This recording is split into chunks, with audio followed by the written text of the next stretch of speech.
বৃহত্তর নোয়াখালী তথা নোয়াখালী লক্ষ্মীপুর ফেনী অঞ্চল মেঘনা নদীর তীরবর্তী এবং বঙ্গোপসাগরের কোল ঘেঁষা একটি গুরুত্বপূর্ণ উপকূলীয় অঞ্চল। ভৌগোলিক অবস্থান, সমৃদ্ধ ইতিহাস, সাংস্কৃতিক বৈচিত্র্য কারণে এই অঞ্চলে রয়েছে স্বতন্ত্র মর্যাদা ও পরিচিতি। উল্লেখ্য, বৃহত্তর নোয়াখালীকে বিভাগ ঘোষণা করার দাবিতে 1994 সাল থেকে অদ্যাবধি প্রায় 31 বছর যাবৎ এ অঞ্চলের জনগণ ধারাবাহিকভাবে আন্দোলন করে আসছে। ইতিহাস পর্যালোচনা করলে দেখা যায়, ব্রিটিশ সরকার যখন 1772 সালে মাত্র 18টি জেলা ঘোষণা করে, তখন নোয়াখালী ছিল অন্যতম একটি।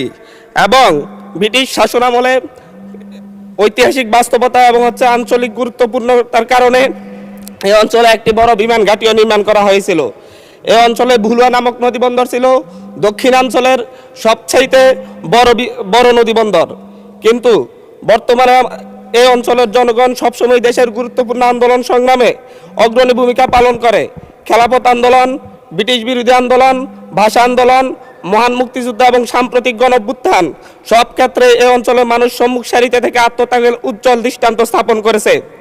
দুঃখজনক হলেও সত্য, রাজনৈতিক নানা কারণে দীর্ঘদিন ধরে এই অঞ্চলটি উন্নয়ন ও প্রশাসনিক দিক থেকে বঞ্চিত হয়ে আসছে।